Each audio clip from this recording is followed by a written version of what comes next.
I think racism and homophobia come into the same sort of thing in terms of like it's a massive issue in football. I think the focus for the FA at the moment, and it has been for quite a number of years, has been on increasing the amount of black people in coaching especially.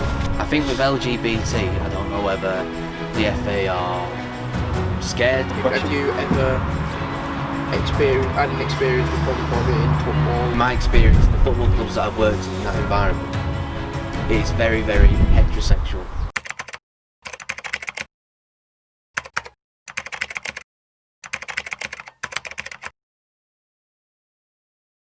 Hi guys, welcome back to the PBNP podcast, episode 8. Yes! Is that what it is? Yeah, episode 8. Right, it's number 8. Fantastic. Today's a special one. As you can see, it's not just me and Waddle this time.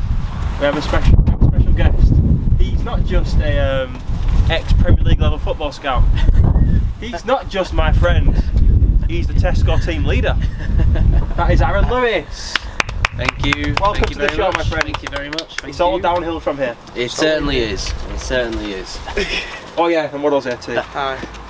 So, do you want to talk a bit about yourself, Aaron?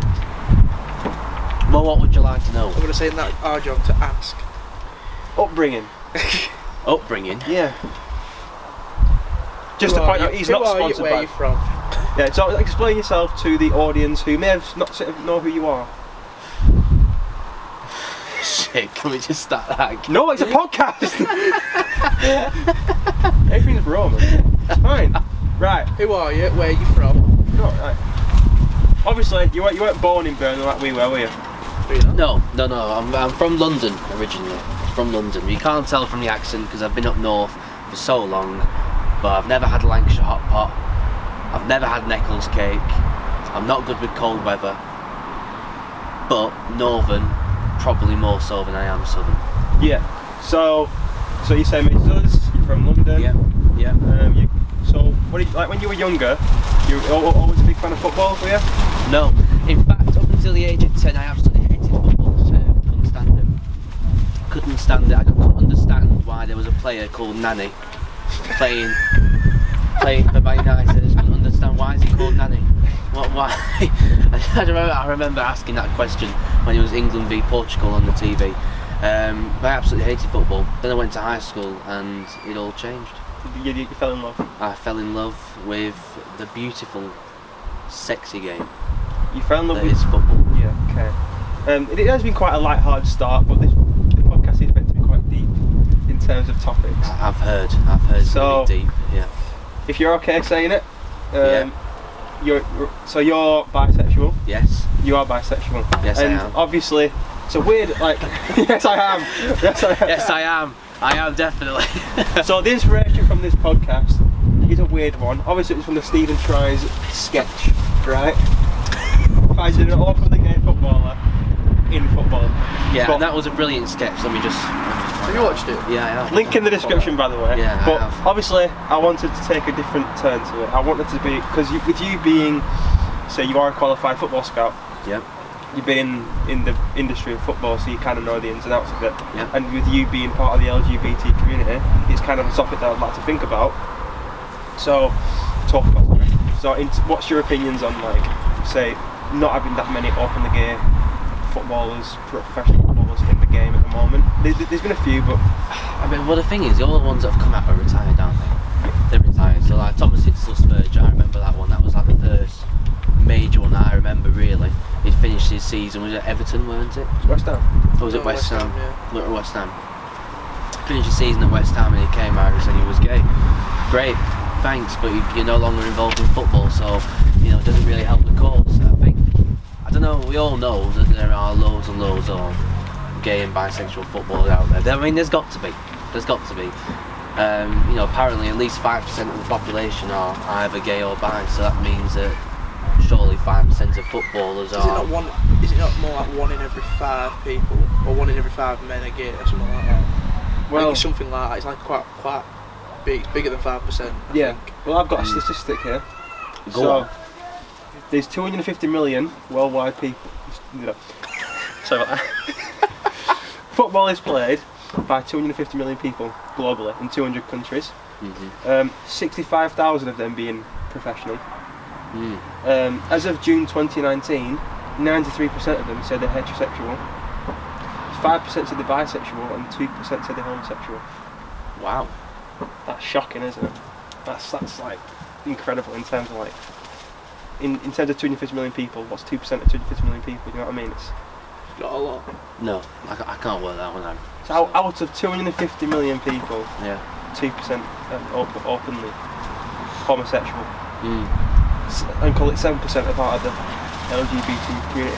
Well, let me. I think there's more, to be honest. So do I. There's got to be. There Isn't there? I mean, there's got to definitely be. is, yeah. There is, isn't there? Especially now, especially in the younger ones, people are just more and more open now. Yeah. More accepting globally. Exactly. I mean, it is into the more accepting globally. I think in terms of football, how much longer are we going to have to wait? Because the longer we wait, the harder it's going to be, isn't it? I disagree with that. I think that as time moves on, the FA and all are being forced to open do campaigns and rainbow laces, isn't it? yeah, That's a big one for even the Black Lives Matter thing. I think racism and homophobia come into the same sort of thing in terms of it's a massive issue in football. That's why I think players are scared to open up, because you got to think it's an age of social media now. So they are going to get blasted through social media. I'm not going to say them what they could be called, but it's ruins your life. You know what I mean? Ruin your life. Yeah. And you see the impact of racism's had on football in the last year or two. So I think globally it'd be absolutely catastrophic in terms of players' mental health and stuff like that. So. But you've also got to think, players got to think about their careers. I mean, the careers are time limited anyway. Aren't they? We're not talking about 15 years, probably 15, 20 years. So they're time limited careers anyway. So when is the right time to come out? Is it when you're 30, 32? I mean, is it when you're 35, when you're nearly retiring? I feel like players are just scared to be judged or not accepted into a team or a club just because of their sexuality. That's the scary thing. It's like you say, it's a short career. You're coming through at 18 and you want to come out, but you're scared that you're going to get discriminated against and not get the booze you want.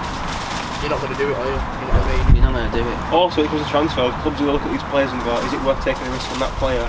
Negativity surrounding him in terms of his sexuality. Yeah. So again, you shouldn't have to be like that, but it is like that. It is. It's a money-driven business, isn't it? Let's not forget, football traditionally is a man's game. Yeah. A working man's game, and the perspective of the older generation, what they think about different sexualities. They're not as open to it as say our generation are. So traditionally, football is that type of game. Yeah. Rough, do you know what I mean? So it's stereotypically not seen as someone who is homosexual or bisexual likes and watches football or plays football. So it is kind of what's the word? It's an anomaly in terms of having a LGBT footballer. Well, I think it's just like I say, it's that culture, isn't it? It's that footballing culture. It's something that's been bred, hasn't it, all throughout the years. Especially if you look at the 80s. I mean, God, you'd be absolutely. I mean, if you were black, you were blasted, weren't you? In the 80s and the 70s, if you were gay, you'd be even more blasted. Yeah. But I think that culture is still living on. Oh, of course it is. It is absolutely still living on. But I think what we need now is we need clubs to actually come out and say, well, we're not scared. We're not scared to take a risk on these players. We're not scared to back these players. We're going to back you all the way. And I don't think at the moment clubs have. They've said it, but whether they're actually going to do it in reality, the thing is, reality is a different matter. We need that first one, that active player, to come out as gay, and then their club to fully back them. Yeah.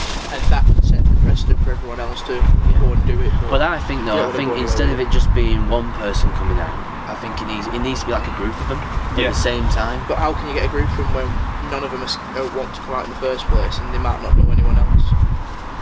I think Troy Deeney said once, didn't he, that he thinks there's a lot of LGBT footballers. I think he said he knows a few that just aren't openly about it. I think Dennis Rodman, I don't know if you've seen the Michael Jordan documentary, the basketball one, he was part of that Michael Jordan basketball Bulls team. He says he knows for a fact 10 to 20% of pro athletes are gay. Yeah. But they're just not open about it. They're not saying it. But I mean, what I find astonishing is, they're keeping this secret for 15, 20 years. I mean, that is incredible to actually keep that secret for 15, 20 years. Yeah. I know for a fact I wouldn't be able to do that. No. So to be able to keep that even secret. Outside of sport, you've got Phillips Schofield, 27 years married, then come out. It's what Like, 27 years. that's mental. You know what I mean? I just can't believe it. But do you think this is down to this is different for like culture in different countries? Like, do you think there was a lot more open the gay footballs in South America, or No. a lot more open the gay footballs in America? Like, In America, potentially, yeah. Because you've got to think, like, our media blasts heterosexual world-class footballers for having a bad game. Like, you think of the Wayne Rooney thing, started at 16, that praise to be the biggest next thing, then obviously they love to put you down as well. Yeah. So that's the only thing with our British media, is that they love the negative side of things. Yeah. So if, say, I don't want to say a footballer's name, but say a certain Manchester City winger who runs weird comes out as allegedly comes out as, I don't know, bisexual, homosexual, they'd run with that because publicity, plus clubs are, the negative side of it, clubs are looking at it as like a loss of income, loss of finance, because fans are going to be put off by it, which they are, to be fair, because it's you remember the Man City Man United game when Fred got racially abused by the Man City fans. Again, it's one of them things, you're going to lose.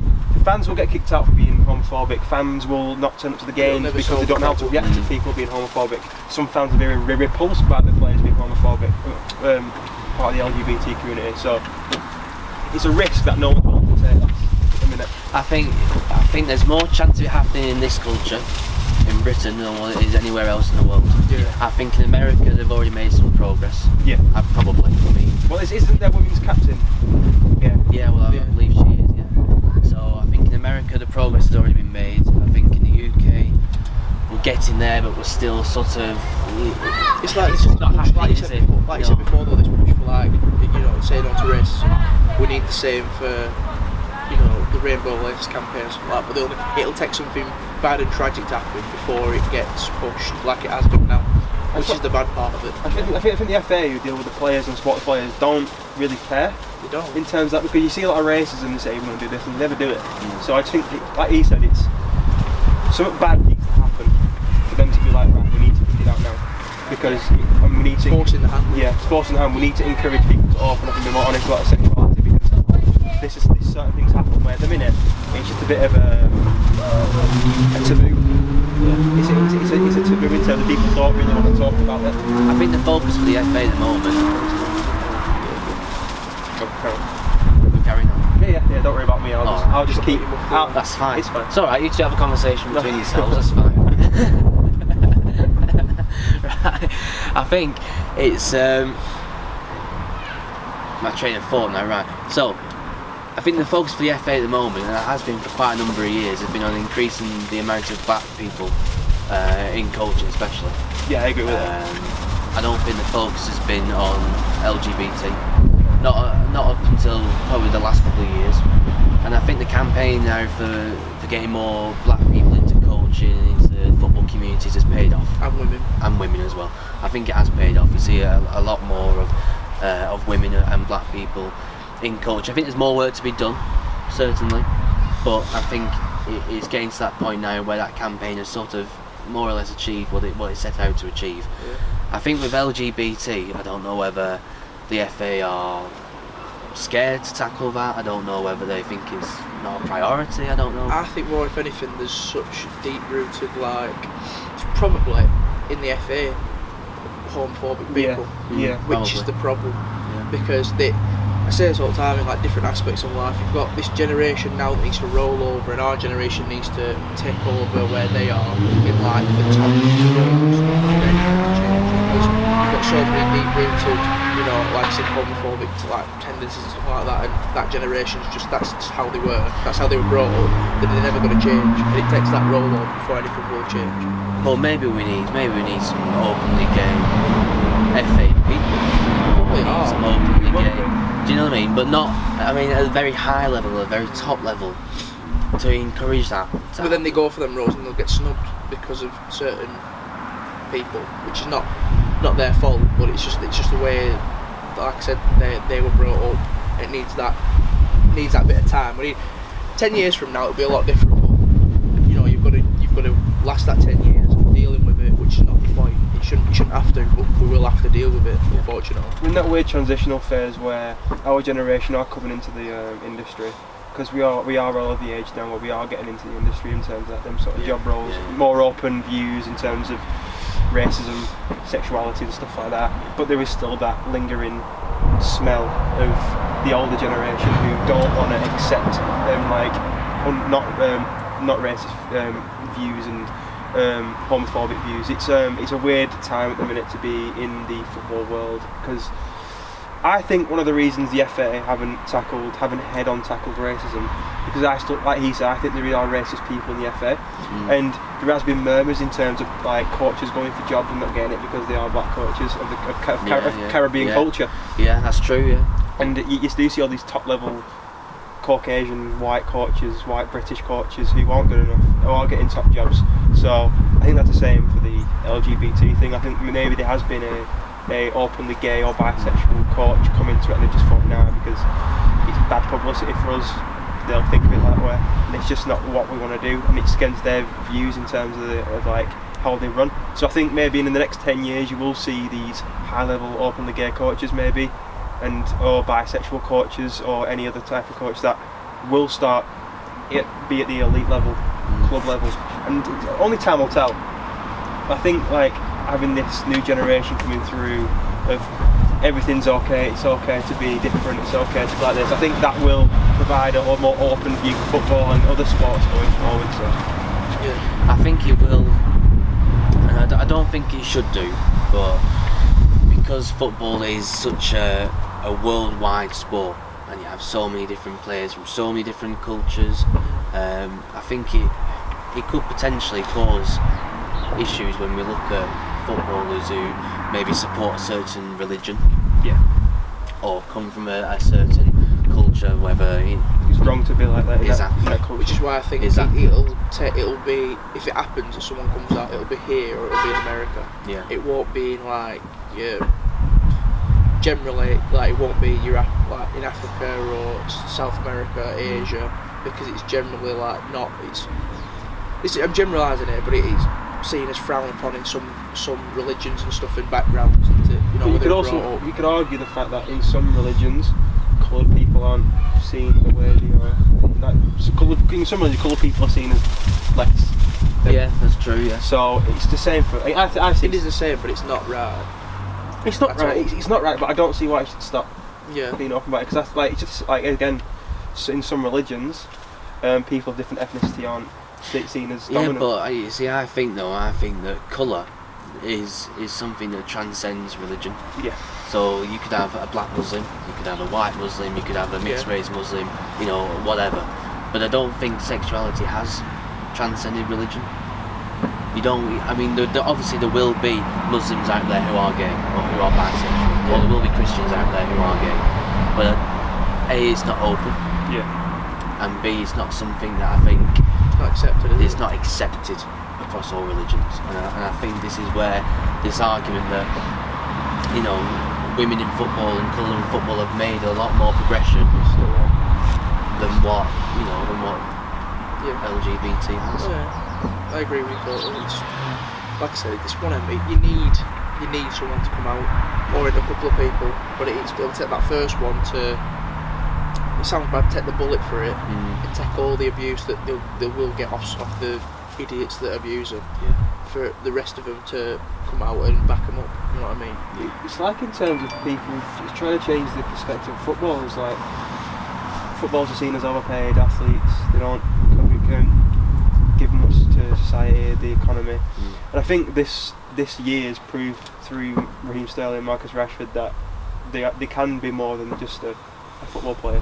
And I think again, going back to the racism and homophobia in the LGBT thing, that can be another thing, spokesperson for that thing, providing them with hope, and that they are more than just people who run around and get paid loads of money on the pitch. They are just more than just, they are human beings who do provide stuff for society. And I think this last 2.5 to 3 years, footballers have started to come out more confident, a bit more open in themselves, and fight back against people who aren't maybe of the right mind. Yeah. Well, I think that they've become more political. Yeah. That's what I think. I think that's what they've had to be. Yeah. They've had to be, because obviously the government at the minute aren't our government aren't at the the best. No, it's a load of crap, isn't it? That's why people That's why people like Marcus Rashford's having to come out and feed the children. That's why Raheem Sterling's having to be a spokesperson for racism. Yeah. So it's just instead of our own government, who are the leaders of our country, doing that themselves.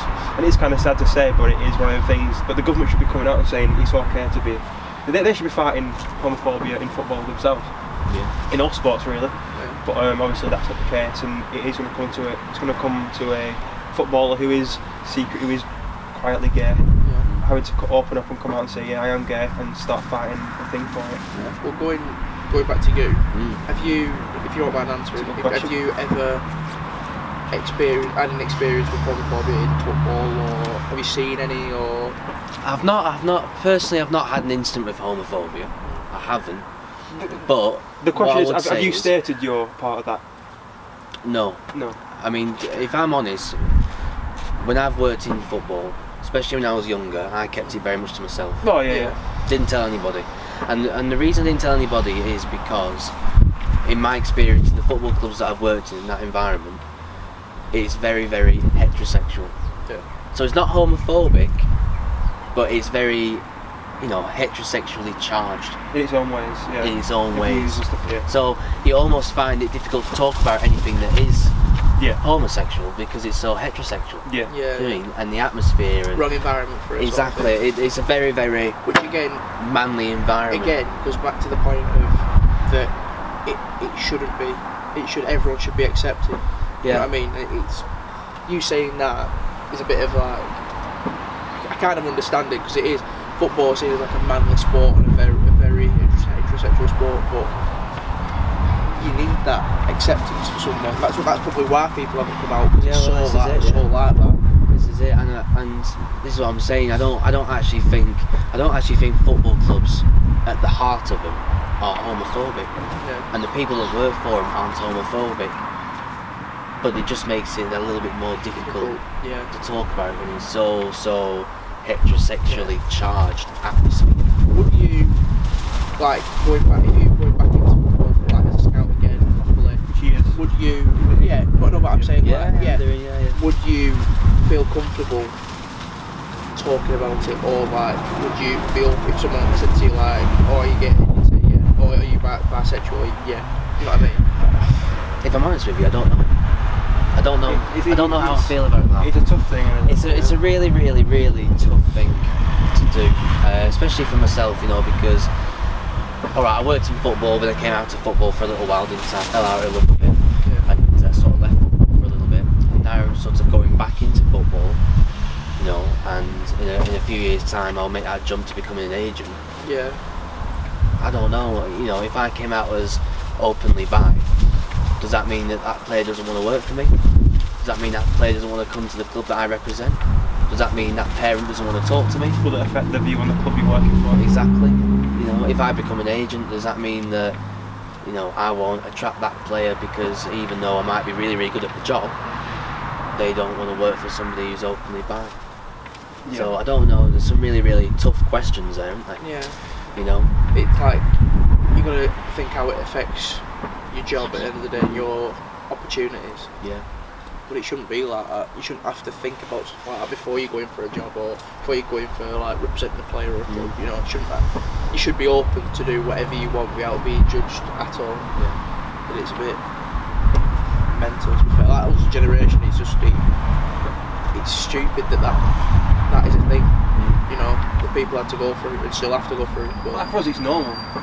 For someone to be gay, straight, pansexual, anything they want to be, it's normal for our generation. It's like, so let's say our grandparents or great grandparents even going to our parents, like what? You know what I mean? It's just the way they're raised. And like you said, I don't think football's homophobic.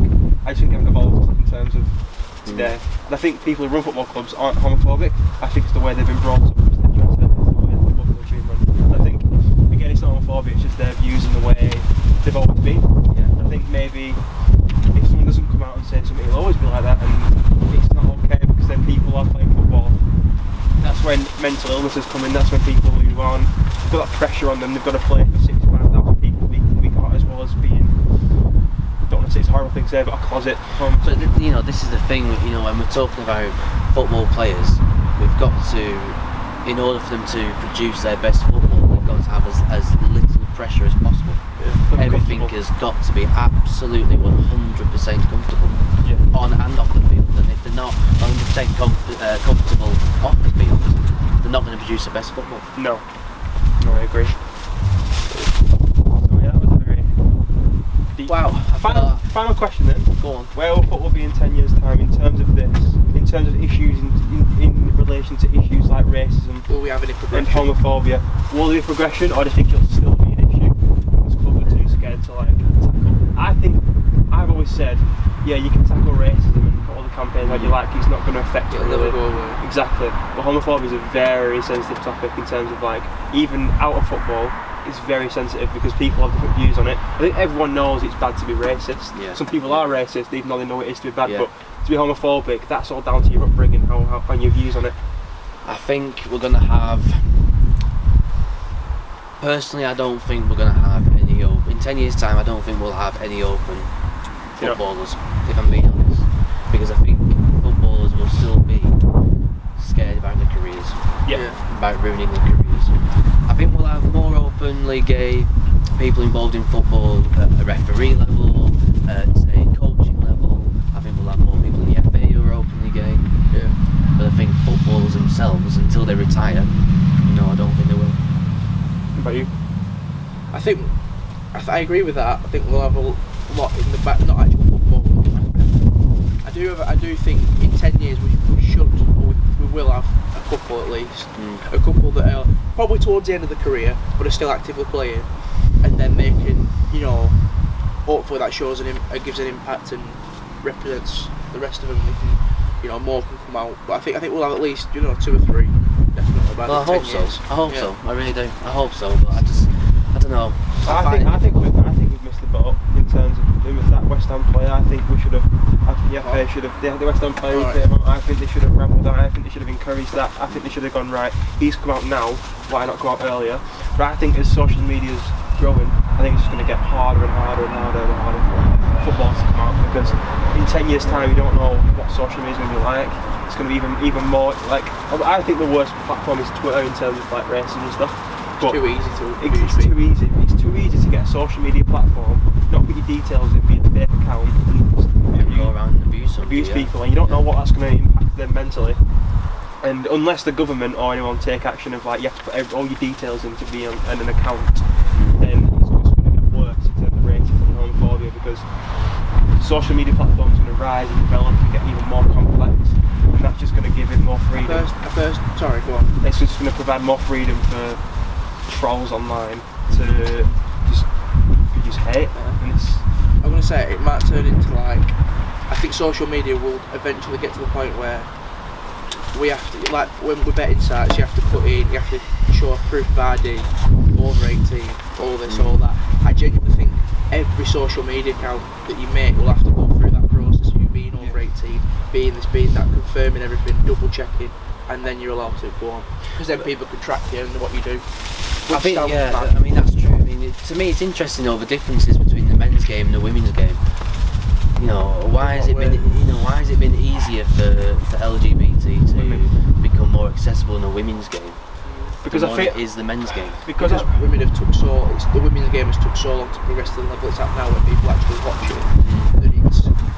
That they've pushed that so much that them being gay or bisexual Doesn't really matter, compared to what they were all that they were getting abused for being women and playing football. It's not right, but they actually them saying that is just a side bit. They're like, oh, you're gay, you're bisexual, we don't care. I agree with that point in terms of like it's diverse itself to have a women's game, because obviously we've stepped. I suppose that's right. Football is a men's game. Yeah. To having a women's game is also like. You could also say it's also like a campaign in terms of women can play football too. So having gay women it's just a side thing in terms of having a women's game, where men are meant to be portrayed as these hard, not really emotional specimens who, and that's why like it's weird to see men who are emotional. And that's why it's hard for footballers and even people to come out and say, yeah, it's okay to talk about your feelings to be a guy. So imagine what it's like to be a homosexual or a bisexual. Like, it must be hard for like the footballers that are gay and bisexual that have kept it a secret, to see like the women football's coming out as gay and bisexual. So as I was saying, I think the differences between the women's game and the men's game, obviously the wages aren't the same, the sponsorship deals aren't the same, the agents' fees aren't the same, the bonuses aren't the same. So in terms of having that to lose, there's a lot more to lose if you come out as a man, as being gay, as a male footballer being gay than it is as a women's footballer being gay.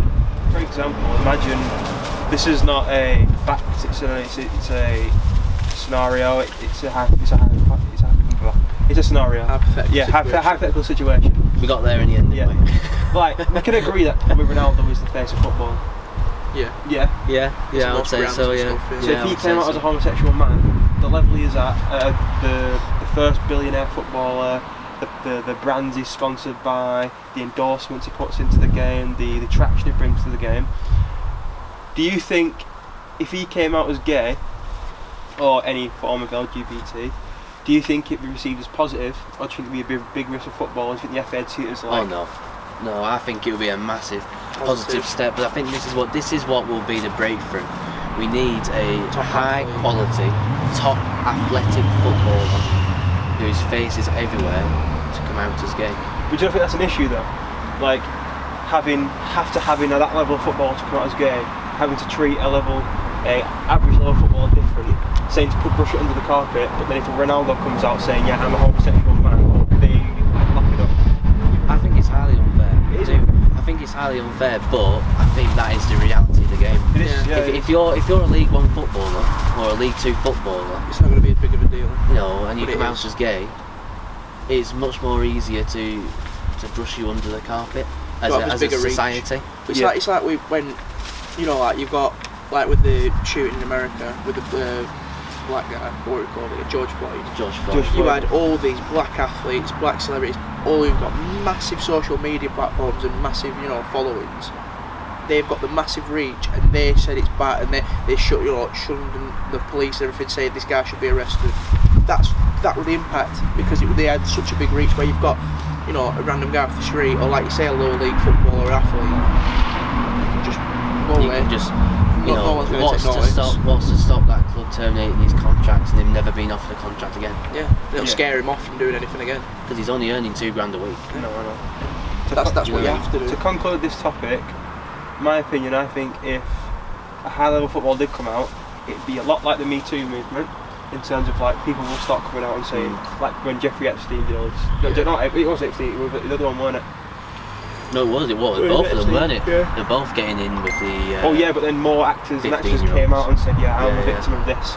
If that happened in sport, a lot more athletes would come out and say, I'm gay, and it would, because they know it'd strengthen the movement in terms of opening football up to all cultures and religions and sexualities. And again, like we said before, it will take that top level athlete, coach or whatever to come out and do it for the world to be a change.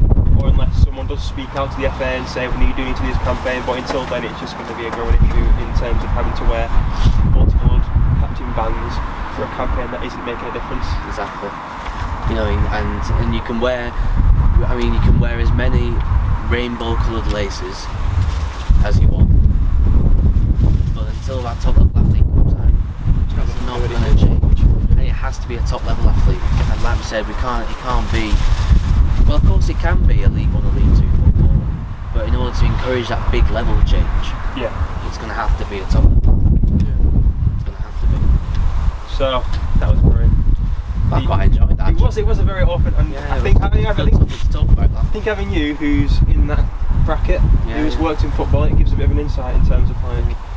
So yeah. So in a more lighter note, it is now Friday, is it 11th? Yeah. 11th of September. Tomorrow, the 2020-2021 season, thank you, the tongue twister, starts. All our teams are playing? No, mine plays next week because of the European tournament. Well, I was supposed to play each other.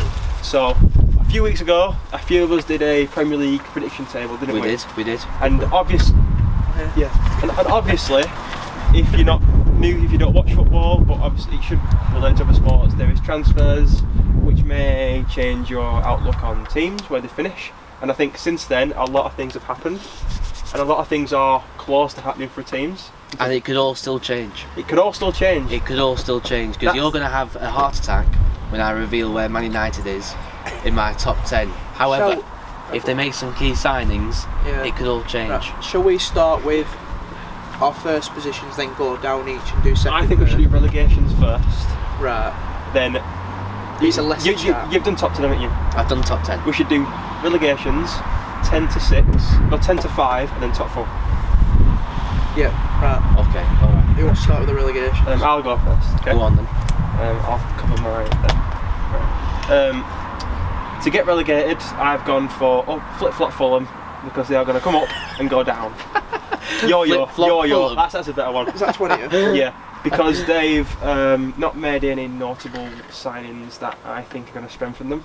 Their squad is championship level. They've got Mitrovic, who was a very good striker, but he wasn't enough to save them last year. His temperament's got a lot better though. He does, but I don't think he's going to save them relegation. I think Scott Parker's a bit bland in his football. I don't think he's great. I like Scott Parker. I like him as a coach, but I don't think he's good enough to keep them up. I think he's got the right mentality for the squad. Like, he hasn't bought loads of players, spent loads of money again. He's just working with what he's got and brought back a few players he had on loan and permanent deal. You know what I mean? I don't think he's very tactically astute though, is he? No. He's not really, but I think his mentality for that squad and how he's had a season with that squad and only brought in a few players, like I said, will actually benefit him more than what did he before when he took over the job after Ranieri and whoever the first one were. I can't remember when the first come up. I can't remember who the other coach were, but he spent so much money just to go down again. Whereas he's changed the mindset and the players we're more ready for a season. I think it'll benefit them. I watched a little bit of Championship and there was a lot of fans, not just Fulham fans, saying with the squad Fulham have got, they're showing higher in the league that last season. Is what they get to finish fourth? They won the playoffs. They won the playoffs with 5th, something like that. Yeah, they were pretty far down from Brentford and Leeds, so with the squad they had, they should have been further up. So 19th, I've gone for West Brom. No reason for that, I just don't really any of the players to play for. Simple as that. I have West Brom from bottom. Yeah, I just don't think they've got a player. Is he called Pereira or something? He does rainbow flicks on BT highlights. He's classic. It's fine. That's all. He's the only player I know. He's Charlie Austin. Charlie Austin. Oh yeah. He's and that Nigerian centre back, and they've got that old keeper from United as well. Lindegaard. No, whatever he's called, that white guy. I don't know. He's English. That's all I know. Basically, all the players I know off them are off FIFA. That's about it. That's how shit they are. Does Chris Brunt still play for him? I don't think so. No, Chris Brunt's Is he retired? No, he's left. He's gone to a different club. Right. He's left. So yeah, 19 I have West Brom, and 18 I have Villa. Oh no, I don't agree with that. See, I've got Villa 19th. I just signed Ollie Watkins. That is a good signing. It's a good point. It's a good point, but I don't think I'll keep him up because I think they kept. Didn't they stay up by just points last year, didn't they? Yeah, but the thing is, what they were struggling with scoring goals last season. That's what they were struggling with. But having that new... Yeah, because they got Wesley injured and then they bought that Samatta and he got like 2 goals, something like that. I think I've done this on the basis of Jack Grealish. It's a 50-50 chance where he's going to stay or not. And I think if he leaves, they're certain to go down because they've got no creativity. I don't think it matters if he stays or not. I don't think it matters either. I don't think it matters. I've got him 19. I just think you can't do that on a season and then only buy one player who I don't think. No, they've got Matty Cash as well. I've watched Ollie Watkins a few times. Matty Cash is a good player. I don't think he's Premier League striker. I don't think he's Premier League. Yeah, it's just my opinion. It reminds me of Tammy Abraham, but better. Just my right. We'll get don't trigger him over the relegation stuff. Right. No, because when he were at Villa, I mean. Right. Okay. So yeah, that's just mine. Fulham 20th, West Brom 19th, and Aston Villa 18th. I got West Brom 20th, Villa 19th as I said, and I've got West Ham 18th. Yes. They are absolutely in the bin. They are shocking. We didn't do that. I West Ham at 17th. Just shocking. Awful team. Diane Garner's gone. Mark Noble's come out and said he's not happy. Yeah. Haller's the morale for the squad is absolutely Anderson's injury rubbish. They've got loads of injury prone players. Yarmolenko, Haller, Andy Cowell's at Newcastle. Anderson. So many players are just dead in the water. It's ridiculous. The defence is shocking. They've got an awful goalkeeper. Well, they had an awful goalkeeper. And they have David Moyes as manager. So and that. Exactly. Well, a lot of West Ham fans actually like him, which is the cursed. I've gone with West Ham for 18th. Mm-hmm. I've gone with West Brom for 19th and flip-flop Fulham for 20th. And I've just gone with West Brom and Fulham, not enough quality. I don't think the quality's there. I don't think they've made It's interesting we've gone for the same teams pretty much. It is. I think it's... Who you choose that's not there? Fulham, weren't it? Oh no, you West chose Ham. I Fulham. didn't put West Ham there. I put West Ham in 17. I didn't do the full table, but I would have put West Ham in 17. I think Aston Villa will survive. I think they've got enough quality about them. I think they've got Premier League quality. They're one of them across that the there could be a couple of them with a couple of other teams that are just teetering like all season between going down or not. Yeah, I think Southampton could be. I think they're going to be up there now. I think they're going to be around mid-table. I don't know why. I think they're going to be like 10. They've 11, 12. I think they're going to be more 15, 16. I put them from 10 to 6. Right, I've just seen your 10th and I hate you so much. I hate myself. I want to headbutt you, I hate myself. Right, scum at earth, you. number 10 I put Leeds. Scum. Get out of this video now. Leave. Just leave. As Bielsa's going to be sacked at Christmas. As a United fan, I hate Leeds as much as I hate Liverpool. But you can't deny the fact they've got a quality manager. And the system they play. I remember the game they played against... Dead after I didn't talk over you. I remember in the FA Cup or Carabao Cup they played Arsenal, they outplayed them. I think the way they play, the system they play, in some teams the system over the players, and I think Bielsa's system is very effective. And I feel like they're not a Premier League quality team. They've got quality players, some of them. Shocking defence. But I mean they've just bought Rodrigo, I think he's a good goal scorer. I think he's a good player. Yeah, but listen, I don't know. I think Rodrigo's a gamble. You know, if you come from La Liga, he's not proven in the Premier League. He was good for Spain. But he's that type of player. Like I'm not comparing to Diego Costa, but in that temperament of like he's a bit of a shit ass. I've watched him. He's a bit of a he's like a feisty Spanish player. He is like that, and I think them sort of players in the Premier League do well. And I do think they are going to get 10th mid-table. Who have you got for 10th, Baron? Sheffield United. Really, I could see him being low down this season. I could see him being about 14th, 15th. Yeah. I've gone with Sheffield United. I think they've got a nice, solid squad. Actually. And a good manager. Yeah, and a good manager. I think they've added quite a lot. I think Chris Wilder brings a lot of stability to the club. I think he's tactically astute. He's had his first season now in the Premier League. They are more aware of the challenges now. They need an elite attacker. They really do. I think they need one quality signing to take them over the line. I think in this transfer window, they need one quality signing. But I think 10. You see, I've gone Newcastle.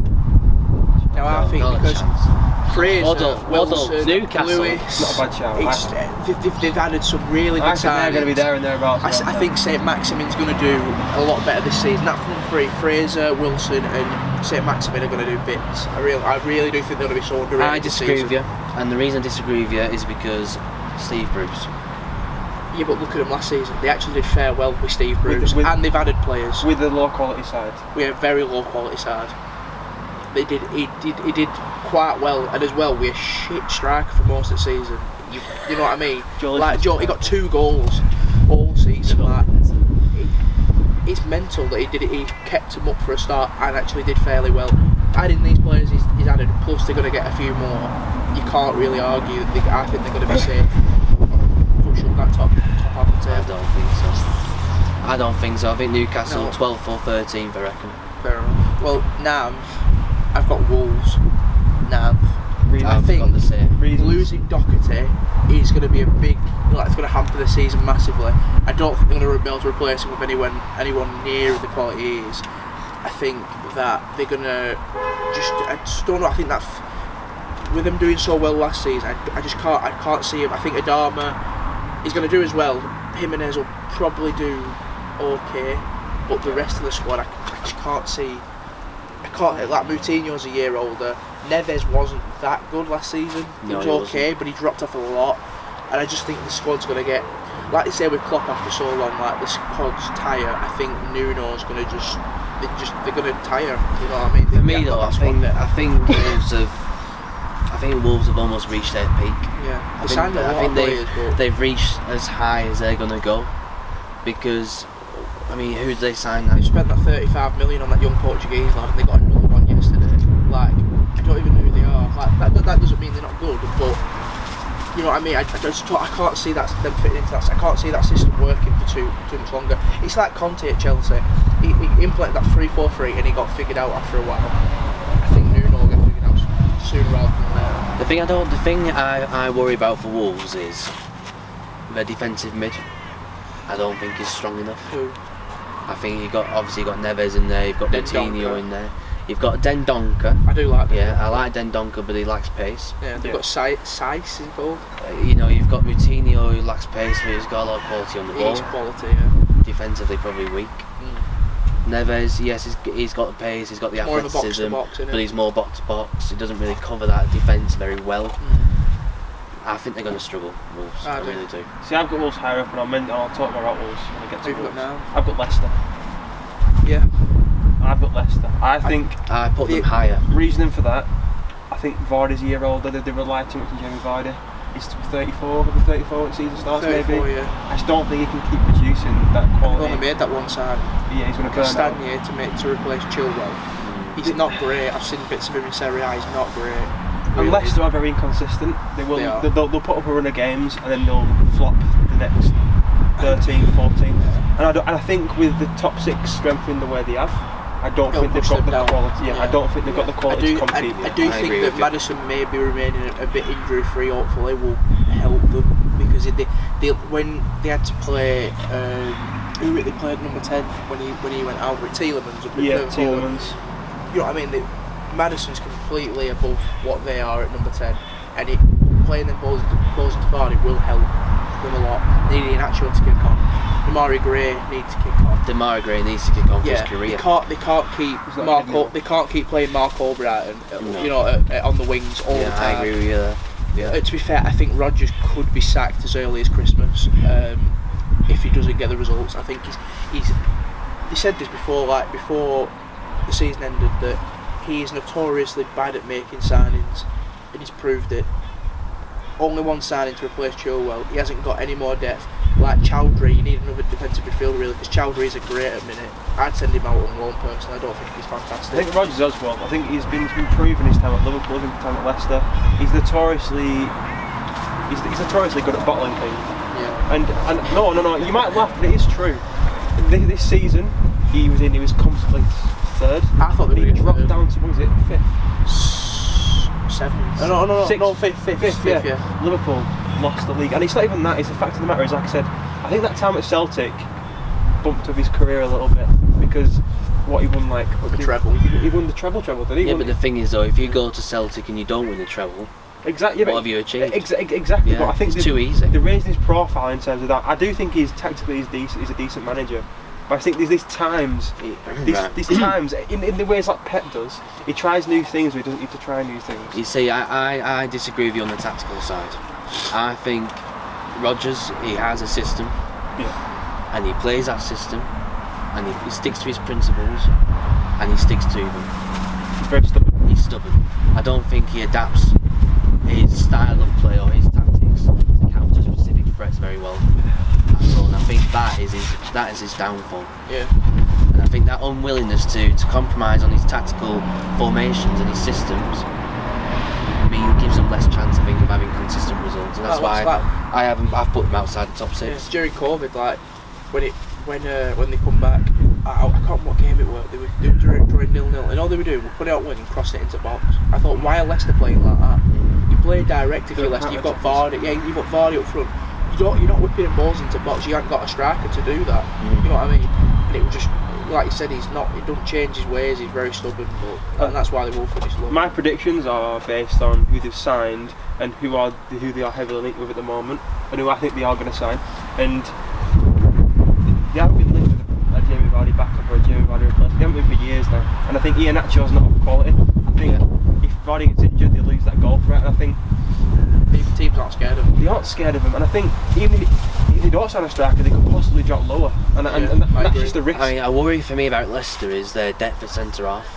Yeah. Alright, they've got Soyuncu and Evans. But then they've got Wes Morgan, and who's got Evans. They've got Bennett from Wolves in there. Did they sign him that alone? They're alone. So for me, their depth at centre half is worrying me. I think they've lost Chilwell. I think he was a key integral part of their squad. To be fair, they've signed someone to replace him. He's very highly rated. He's not good. Is he not? No. I've heard people say he was okay. That's my point. He was okay at Atalanta, but he wasn't like a standout or anything. He wasn't anything special, and he was more of a left wing back, left mid type player. And Rodgers are going to play him in a back four. I think he'll get found out this season, to be honest. I really do. So people target that left hand side. Right, we've talked lots to death now. Who have you got from 8th? For 8th, I've got Everton. I think they've got some great signings in there, quality signings. However, the squad overall is still weak. Defensively, I think defensively it is still poor. Yeremina and Keane are not. I think the centre halves need upgrading. I think Pickford's gone right down. He's shocking. I think he had the second worst save percentage. I have Everton higher. He's inconsistent. He makes a lot of mistakes. He does, but on the goalkeeper situation, I have a point on that which I'll get to when I get to Everton. But yeah, who you got in? Leicester. Right, same point then. Oh yeah, I just think they're going to drop out. Good job. I have Tottenham. Right? Tottenham, I could see him being in. Wow. For a few reasons, right? I think they saw force to win a trophy, and I think they're just going to go all guns blazing for the Europa League or for a FA Cup. I think the league's not going to be a focus. Will go for that Europa League. And I've seen, right? Everyone's like fucking blinded by this documentary that's come out, right? It is very insane. And it's very watered down. It's very watered. You see the American versions, they're all warts and all that. I think there's a lot of things that are put in there, and I've seen signs of Jose Mourinho already, like the stuff with Tanguy and Dembele and stuff like that. That he's a year away from a meltdown, and I think ever since he came out from Real Madrid, he's not the same man from before Real Madrid. And I think every club has been at this meltdown's come sooner, and I think at Spurs, limited budget, and I think already he's not getting on with players. Levy's already overruled him about selling on Dembele. I think this meltdown's coming soon. I think this is Tottenham fans are like this is his last job before he. I don't give a fuck. I think it's coming. You're a Chelsea fan, I'm a United fan. We've seen Mourinho on meltdown. Yeah. I think it's coming. Well, it tends to be the third season. It tends to be in the third season with Mourinho. He was at Real Madrid, it was his third season. Came to Chelsea, it was his third season. He had 2.5 seasons at Man United. 2.5 seasons at Man United. So it tends to be the third season where the results start drifting off, the relationships break down with everybody, and he tends to leave the club. I've put Tottenham higher than 8th, purely based on Mourinho. I think he's a good shithouse. He can grind. He will grind. The fact that he got them 6th. Exactly. He will grind results out. I've put him higher than 8th. That's what I've put. But also, it's the fitness of Harry Kane. Sonny Ono are notoriously injury prone. But and again, they need that backup striker. They do. And they're not linked with one. But the thing is now they've got Bergwijn and they've got Moura to play up front if he needs to. Do you know what I mean? You've got that flexibility with a couple of wingers that it does help because they can both play through the middle. You've got Son who plays there, who can play there. Harry Kane when he's fit, obviously. Dele Alli can play that a little bit further forward.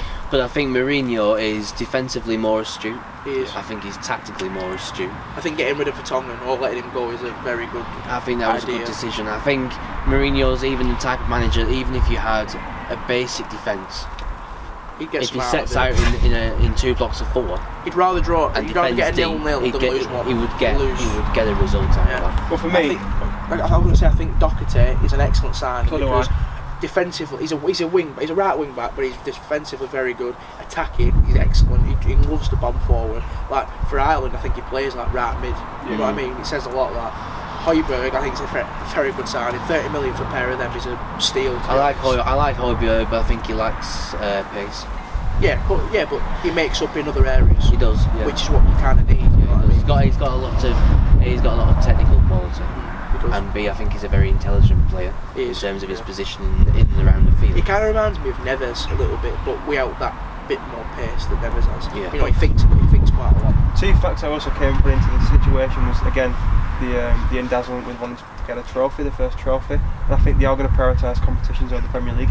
The second thing, the Europa League factor of that Thursday-Sunday thing, and the squad isn't tire out that squad. And when we had Jose Mourinho, we did suffer in the league in wanting to win the Europa League, and that squad isn't deep in terms of in every position. Yeah, like you lose Harry Kane if you're Minson. I know you got Bergwijn and but you're not like that of that quality. You lose a few midfielders. You've not got that quality. Centre back, they are very weak in terms of depth at centre back. And Gazzaniga instead of Lloris, it's not. He's not a bad goalkeeper. He's not a bad goalkeeper, Gazzaniga. He's not a bad goalkeeper. I think Lloris is getting on a little bit. He is though, isn't he? He is, and I think in certain respects he has lost a little bit of quality over the past couple of seasons. I think he's dropped off. Yeah, his decision making is definitely. Anyway, Spurs are done. I've got Spurs at 8. Have you all done your 8 finish? Yeah, it's at Leicester. Yeah. Who have you got in 7? I went with Leicester. Purely because I think overall squad, I think they've got slightly more quality than 8th and 9th, Everton and Wolves. That's all I've gone for. I've got Everton 7th. I think the signings are decent, but it'll take time for Ancelotti to get them gelling properly.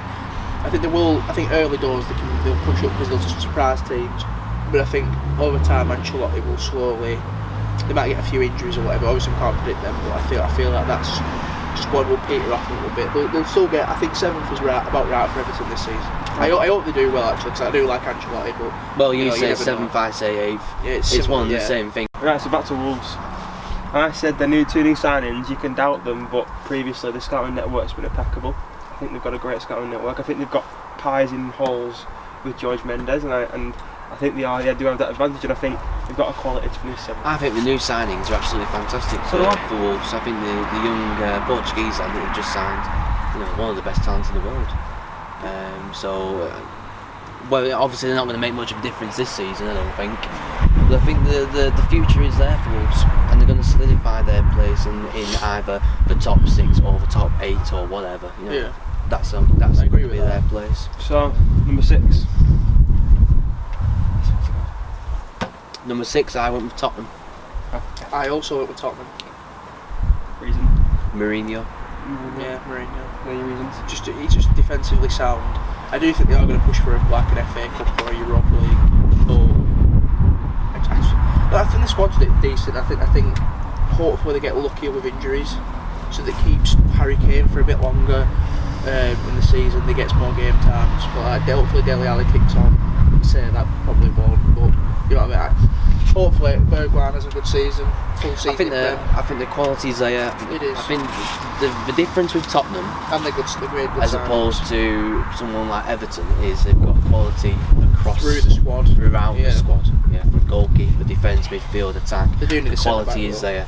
They do need a centre half. However, I think Mourinho. They got Foyth and Tanganga. Yeah, but they're both decent. I think Mourinho is defensively astute enough to cope Agreed. if they have any defensive injuries. So that's why they're 6 for me, because Mourinho. I said Everton. I said their midfield 3 is I think it's better than any of the top. I think midfield 4.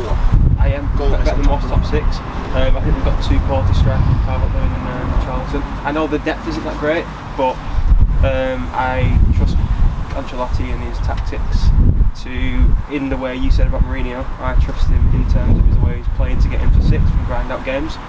In terms of the goalkeeper situation, they are linked with selling Jordan Pickford up and bringing Sergio Romero from Man United. So. Yeah, and I think that would be a good sign. I think it would be a good decision for them as well. I do like Doucouré. I think he's absolutely fantastic.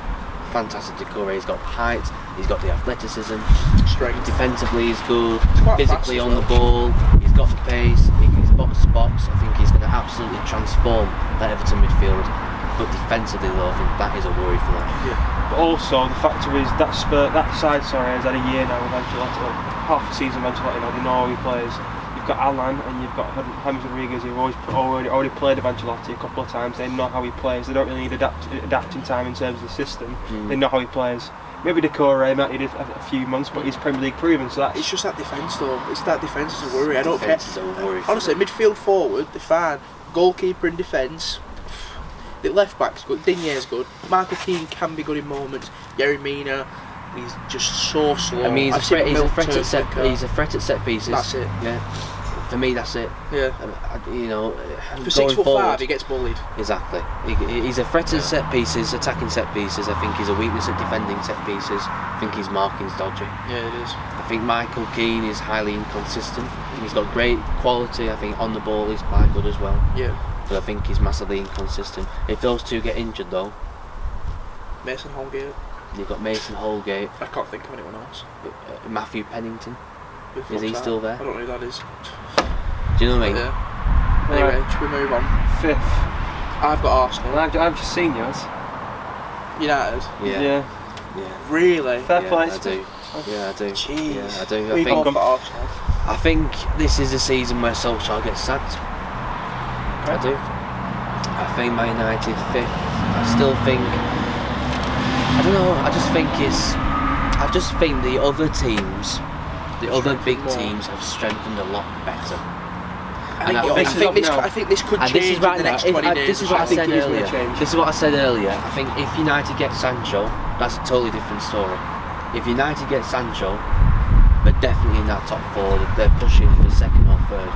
But I think at the moment. By the way, my predicts are going on United getting Sancho and that left back who they are very close to signing. So I think at the moment, United 5th. Yeah, we have to look at the current situation. even with that, I don't think situation. Don't even do that, but still. Arsenal, both of us. Same as mine, yeah, Arsenal. I think Willian, Premier League proven, good signing. Obviously, back end of his career, he's getting on a bit. Very good player. I do like him. I think they will play him on that left hand side. He's always made way and moved to the right because of Pulisic and Hazard. He cuts in on his right foot, play him on the left, perfect. But Aubameyang up front now instead of on the left. You've got Pepe on the right. You know, you've got depth. I think Gabriel at centre back, very good signing. Cedric Suarez, a good right back backup. Keep Bella in, hopefully, good signing. Leno in net, brilliant. The midfield, if they get Guendouzi's situation sorted out, make sure his attitude doesn't stink anymore. Because he's been playing for under 23s or whatever it is, 21s for France at international level. He's been class. He's captained them. He's been brilliant. I think Ozil's now staying apparently.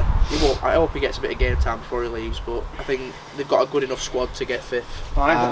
Go on. I think Arteta is proven in the last few months. He plays quite pragmatic football in terms of the hit and the and I think he's very good tactically, and I think Aubameyang's gonna probably win gold boot again. I think he's good enough to drive him to 5th. I just don't to get in that top 4. I just don't trust this squad over a 38 game season to be consistent enough. I think Gabriel and Saliba aren't proven yet. You don't know how they're going to be. They might be very good young players, but it's lack of experience in League One. I know they've got David Luiz who's proven, but I don't know. He's not a great backup to have in terms of mistakes. I don't like that midfield they've got. I don't trust Granit Xhaka. I think he's kicked on a lot. I like Dani Ceballos. I think he's a great player. I just don't trust that squad of a 38 game season. That's just to be in the top 4. And plus, I think the teams above them, the top 4 who finished last season, have strengthened more significantly than they have. I do think Arsenal will have a miles better season. Yeah, I agree. But they're already significantly weaker than the top 4 last season. But I think the difference though, and this is why I've put Arsenal at 4th and Man United at 5th at the current situation, is because that Arsenal team know that they are champions. Yeah. So they won that FA Cup. Do you mean they've won something? Yeah. Exactly. Right. They know in themselves that they can win. They are proven winners. So they've won that FA Cup. I think they're going to be absolutely full of confidence this season. I think Arteta tactically is going to be. He's very astute. I think the system that he's come up with for Arsenal is very good. I think Aubameyang is going to absolutely thrive under Arteta. Defensively, they've strengthened. Yes, I share the same concerns as you do about the centre mid area. I think that is a worry. However, I think their attack is what's going to take them forward this season. I really do. Who you got it for? City. Wow. Wow. Reasons. You've got balls, haven't you? I think Pep's going to be. I think they'll do what they did before when Pep was coming in. I think they'll find a new manager that'll come in before end of season. I think they'll agree that. I think Pep's going to have a shot. I think they're going to lose more games than they did last season. I think points tally will be the lowest they've ever had. I just think that squad is just going to deplete massively. But what if they sign Koulibaly? That's the reason I've put City in the position I've put them. So I don't think they're done the transfer window yet, and I think they're going. Yeah, but I'm talking now. I think David Silva leaving. I think Foden being a massive CUNT that he is. Doesn't make a difference. Roy Keane were a cunt. No, but he's fucking full Foden. I just think that squad's going to absolutely just deplete. They're going to all snap their ACLs. Everything's going to die. Pep's going to get murdered or something. I just don't think they're going to do well at all. I really don't. I can just see him doing shit. I've put Chelsea, and this has nothing to do with me being like. It's not, honestly. I think there's a reason for this. You don't think they're going to jail, do you? No, I don't. Eventually I do, and this is not me saying Chelsea's squad's bad, because it fucking isn't. And this is not me saying Chelsea's bought badly, because I think they bought really well this summer. I just think they can't buy 7 players in the summer and they're going to obviously click. I don't think you can, even if 2 of them click, it's like, I don't trust Lampard as a manager as you don't trust like Solskjaer as a manager. I don't think they're both tactically good enough to win the league for their respective clubs. But what United have got, what Chelsea haven't, is the fact I don't want to talk about United yet because I ain't got on to them yet, but Chelsea have just gone, right, here's 7 players, go and play. And the fact is, other teams are strengthened as well.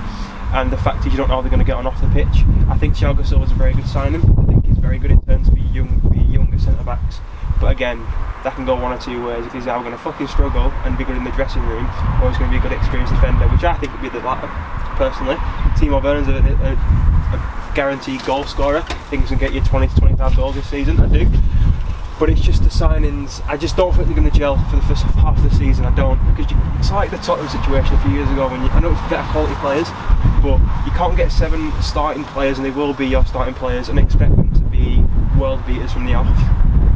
And where other teams have got settled squads, and they have added to it, but they've got settled squads who know how to play in the Premier League. And I think this team will finish top 3, top 2 maybe next season, but not this season. I think it's going to take them a season. Do you remember City, don't you, when they bought that fucking full defence when Pep first came in? They spent money, they spent peas, but they finished 4th. But they still had a shocking, fullback. Chelsea got a shocking goalkeeper, mate.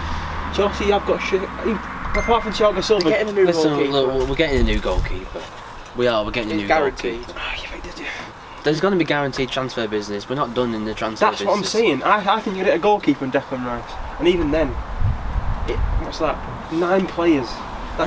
You'll be looking at upwards of 400 million. That's 9 players into your starting 11, add-ons. and Chelsea fans are saying we're going to finish second and win the league. I just don't see it. I don't see 9 Should we players. move on to 3rd? Yeah. Oh, have you got the 3rd? I've gone with Man City. Purely on the basis that at the moment the defence is poor. I think if they bring Koulibaly in, then they'll get second. But it's just that defence. I think it's purely that defence. I really do. I think Silva going won't hurt them too much. I think Bernardo Silva will come in and fill that role. I think Phil Foden is also this is going to be his breakthrough season as well into that first 11. So I don't see that harming them. I think goalkeeper wise they're very good. Going forward, obviously very good. Aguero. It's just that defence. I've got United. I think that front 3 will do well again. I think they'll gel as a squad. I can see them going deep in cup competitions. I can't see them winning anything again. However, I think them in the league they'll be very impressive. Yeah. Just all round.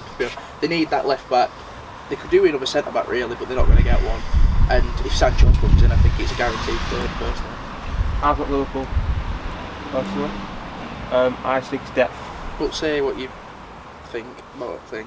Oh, it could be either. Yeah. It could be City or Liverpool third, and it could be City or Liverpool to finish third or win the league. For me personally, I think Liverpool's depth is lacking in the attacking areas. I think everyone's like, yeah, but we say this every year, but literally it's going to come back and bite her in the arse at some point. I think they missed out. I don't think they've got that hunger they did last year. I think that shows for the transfer targets that they let go through Sancho, Thiago, which they could still Santiago, and Werner. Again, it's the depth and the fact they're not signing anybody, and they're just sticking. The team's aging, and there's going to come a point, which comes a point with every Klopp side, when this style of football just burns the players out. And they've been at this for 2.5 years now. It's challenging City, and I think this season could be where we see them drop to third. I'm not going to be as dramatic as said they're going to drop out of the top 4 and go 4th. I just think they've still got one of probably the best starting 11, maybe.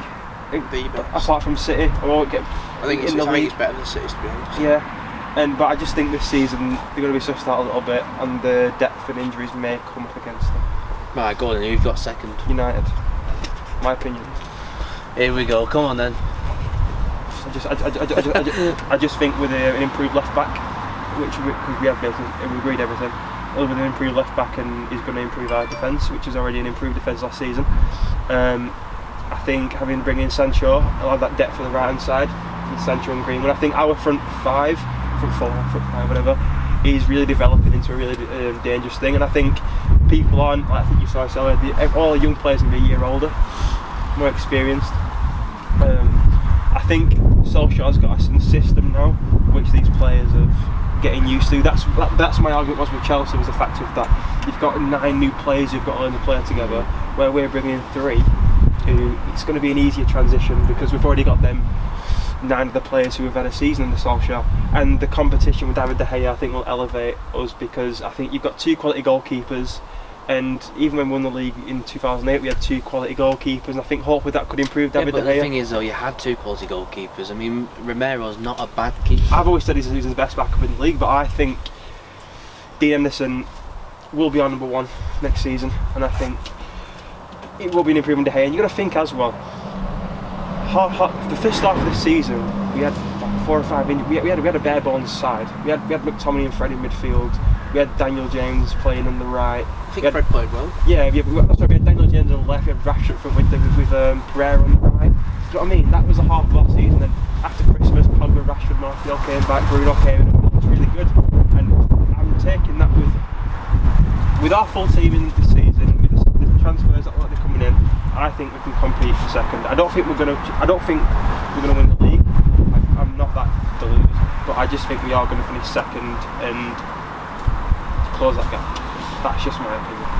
Right, well, for second I've gone for Chelsea. So have I. I think goals. I was going to say I think they'll outscore everyone. I think goals. I think the defence is still a worry. The defence is still a concern. I really don't. I do, and the reason I think, Thiago Silva is a leader. He'll improve he's going to absolutely solidify and improve the rest of that back line. Even not even back line, like just being there. However, I think he's ageing. He has lost his pace.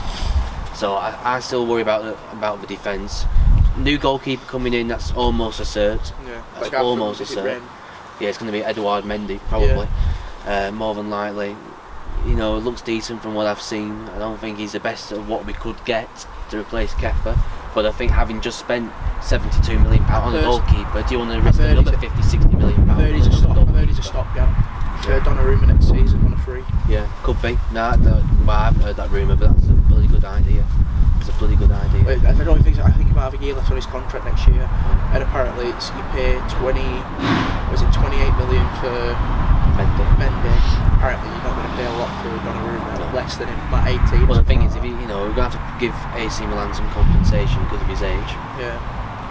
But obviously that's going to be far less than what it would be. 22, 21. 22, you'll have him for 10 plus years. Yeah.